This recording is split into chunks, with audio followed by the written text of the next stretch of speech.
In this episode, we're going to be talking about what we can expect from the Biden administration as it relates to healthcare. They're about a month in, and we look at some of the three major themes as the broad things, such as Medicare, Medicaid, their response to COVID-19, and strengthening the Affordable Care Act.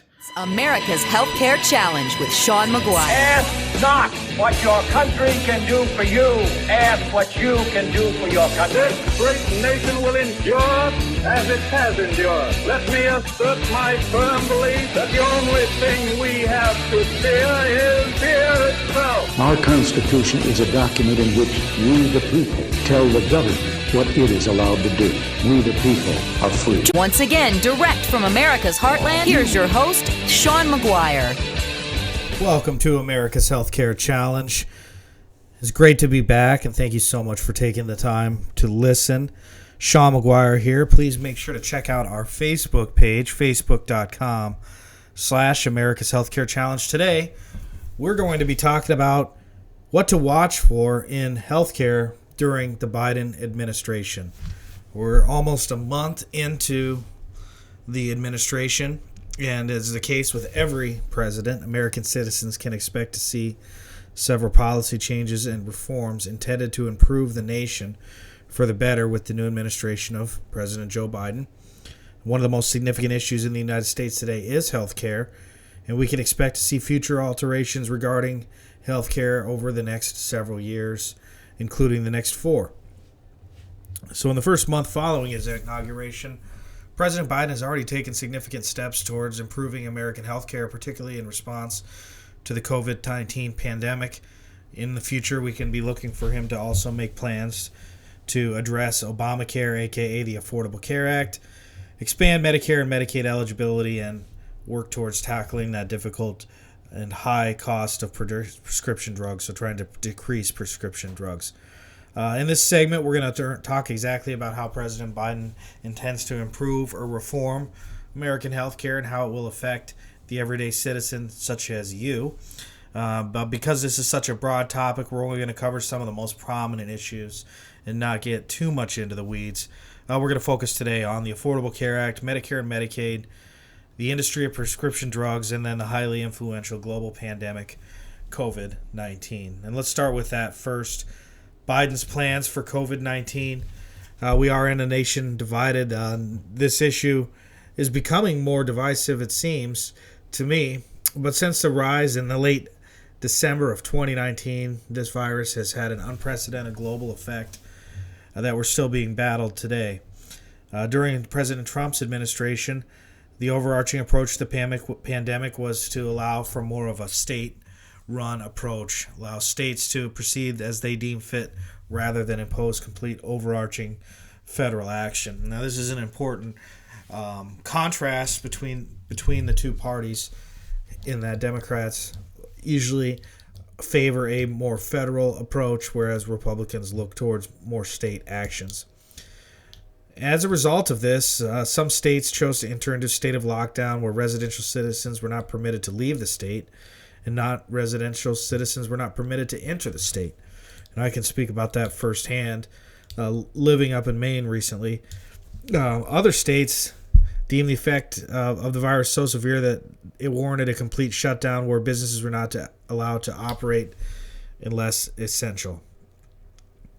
There were several states that opted to do more or less the state of normalcy. Masks were not enforced, for example, and businesses continued to operate.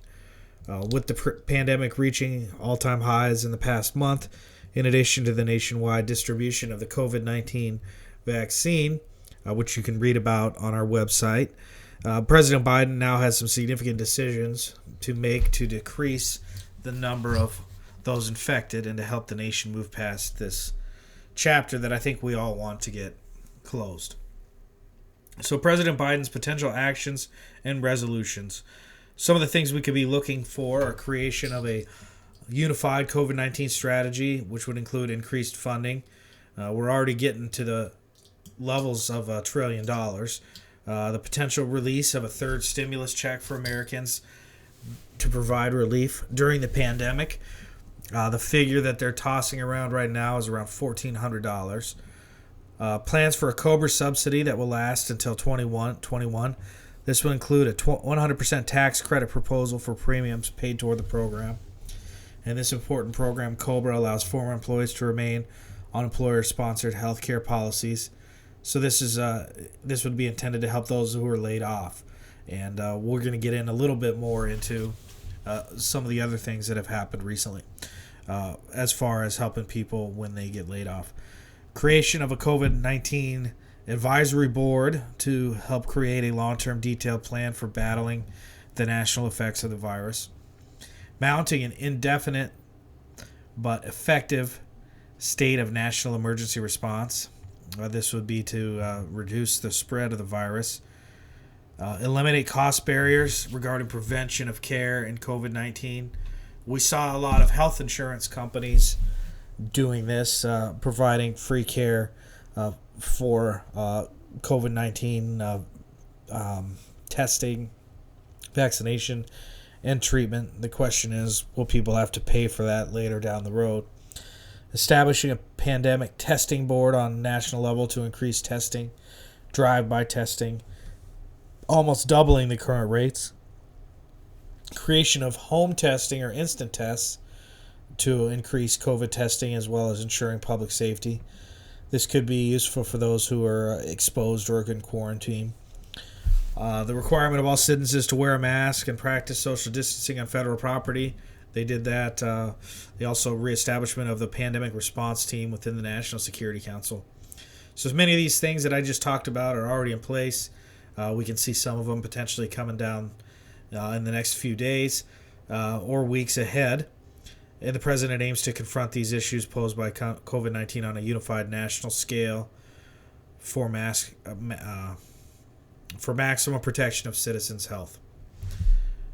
All right, let's move on from that because I'm sure a lot of people are already tired of talking about the pandemic. Let's talk about something that I found is interesting and is already in the news right now, and that is President Biden's healthcare plans for the Affordable Care Act, aka Obamacare. And as you may know, we've been covering that issue on this show for nearly 10 years now, since it was created, and something that I've paid close attention to personally, and spoke to about a lot to different groups and individuals and families and all kinds of folks.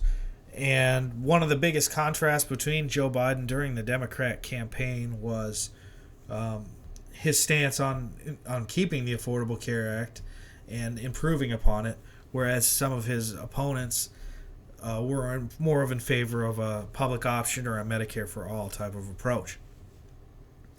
Although the majority of the ACA deals with reforming health insurance, it ultimately had a significant impact on U.S. healthcare in general.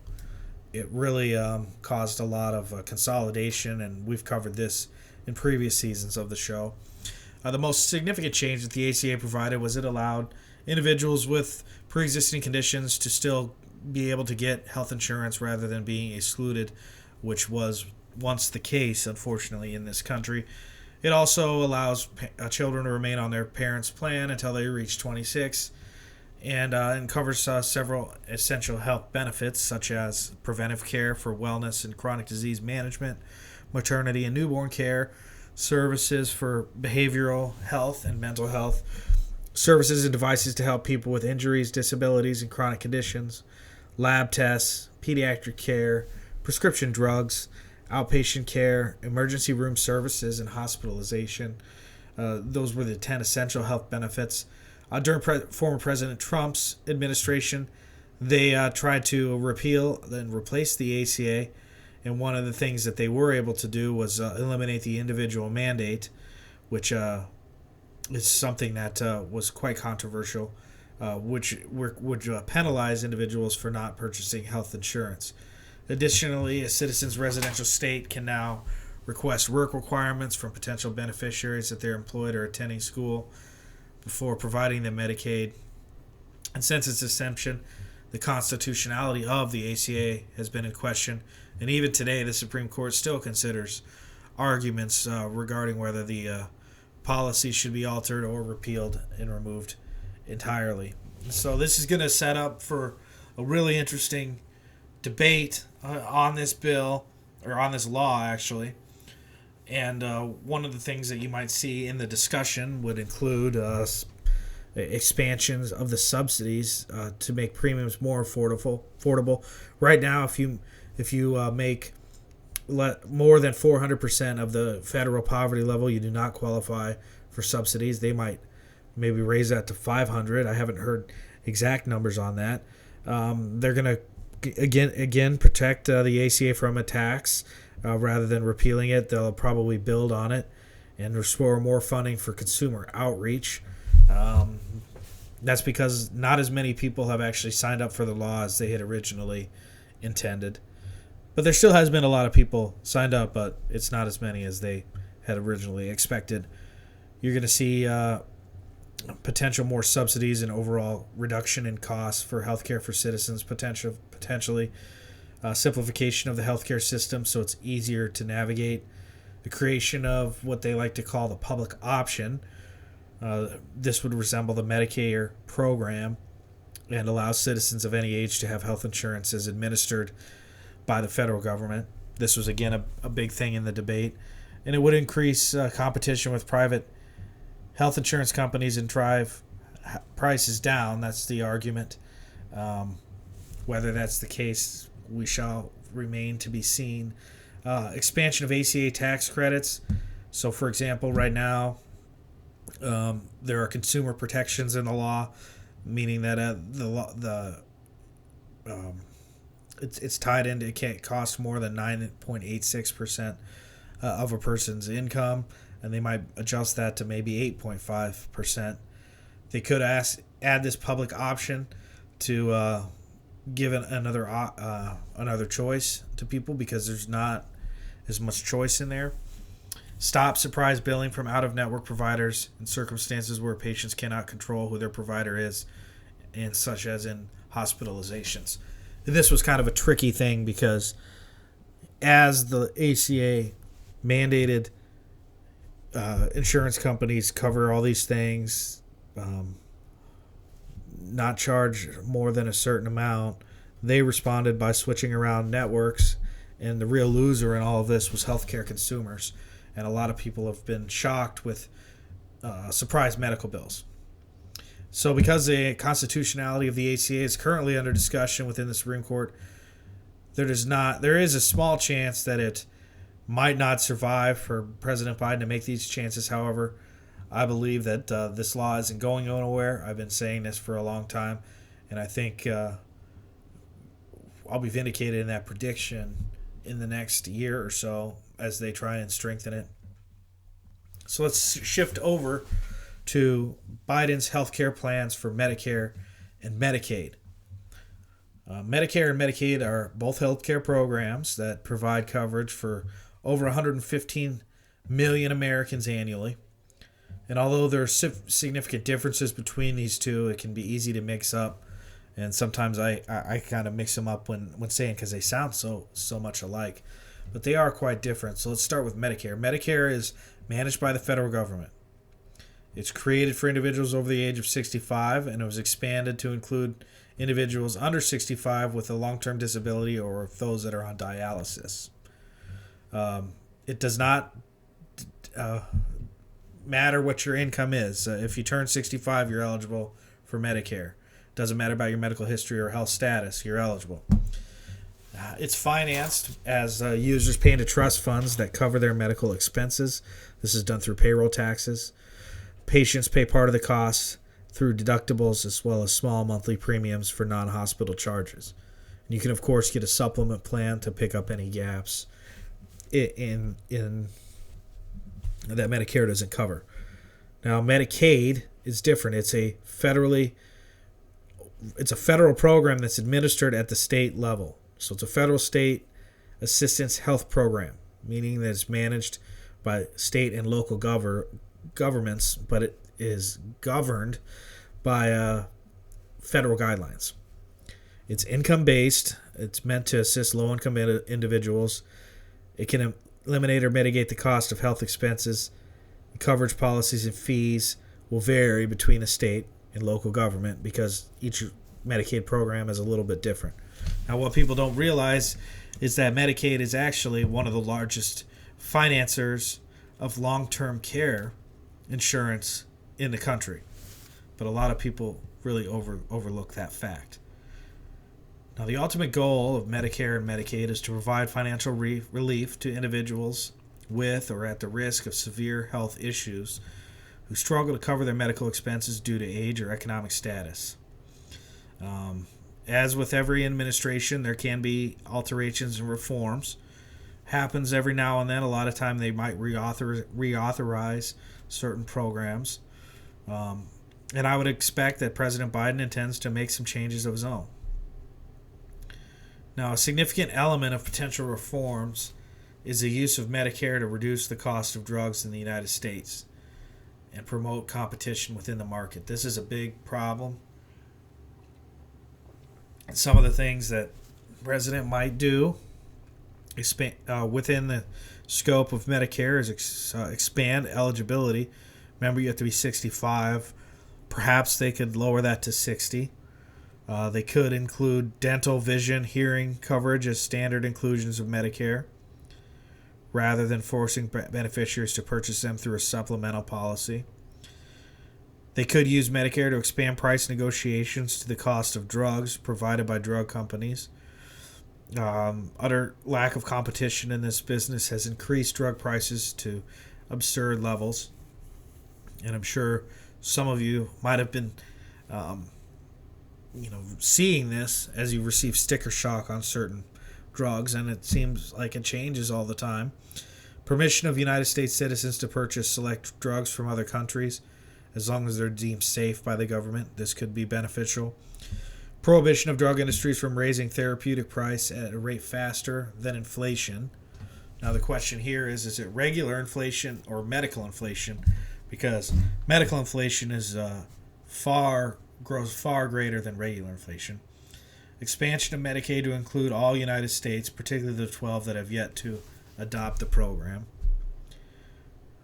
So reforms of these programs could not only assist individuals that qualify for Medicare and Medicaid, but all Americans if they do try and use Medicare to reduce drug prices by promoting competition and allowing citizens to buy select drugs from other countries. I really hope they do something to look at this, because there really are skyrocketing drug costs in the United States.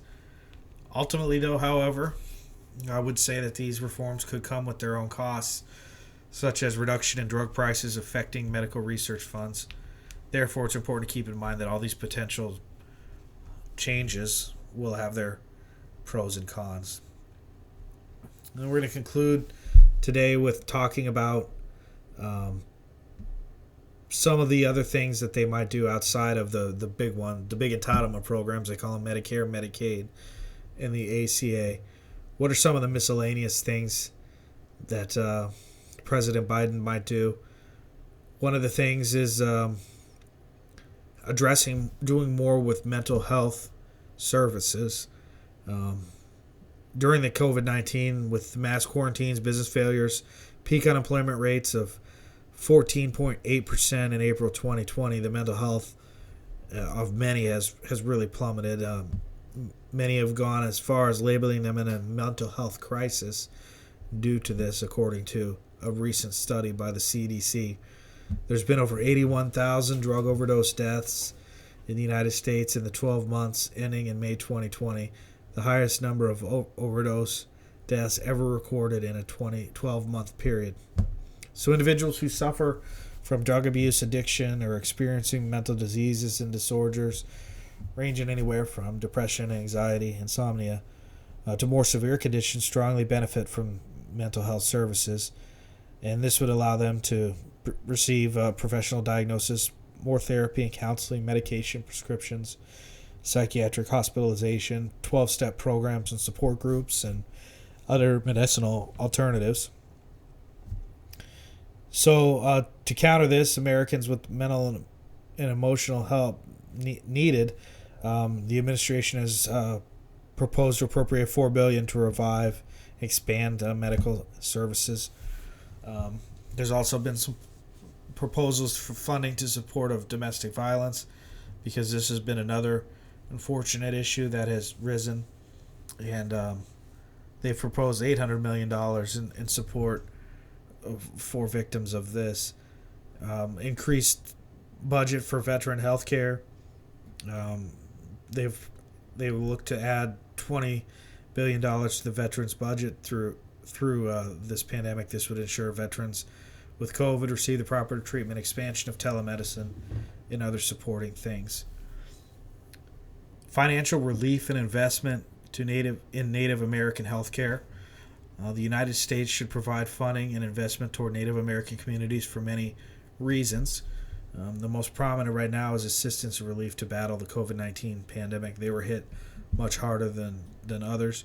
As the pandemic rose, the CDC conducted research into its effect on American Indian and Alaska Native folks, and due to the research conducted during the 2009 influenza pandemic, demonstrating disproportionate mortality rates in these folks compared to white people, and healthcare disparities is a big topic in this country.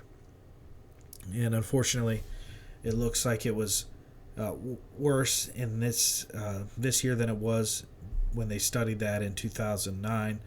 As of December 2nd, 2020, the CDC has reported nearly 2,700 COVID-19 deaths among non-Hispanic persons in the United States. A recent analysis found that the cumulative incidence of laboratory-confirmed COVID-19 cases among American Indian and Alaska Native persons was 3.5 times higher than among white persons.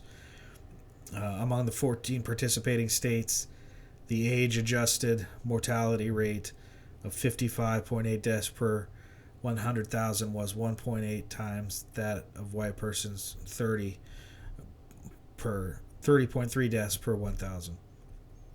So in addition to providing financial relief through increased funding for the Indian health services, the Biden administration aims to strengthen Native American healthcare as a whole, particularly for healthcare deficient communities.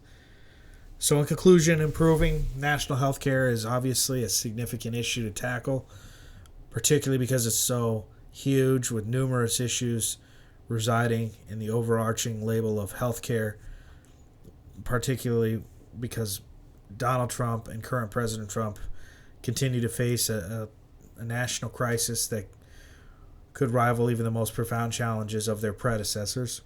And so that's always going to be hanging on out there. And it's always going to be an unfortunate tug of war, tug and pull of reformed and new policies that are every decision has its pros and cons. What President Biden might deem as beneficial for America, allowing it to take strides for the better, others might perceive as several steps backward by inhibiting constitutional rights and national productivity. Only time will tell what healthcare changes the new president will achieve and their effect on the nation, both short and long term. For more on this issue, check out our website, edbellisinc.com, and our YouTube channel under Edie Bellis, where I get down into the nitty-gritty a little bit more on some of these issues. And I thank you so much for listening. We'll see you next time.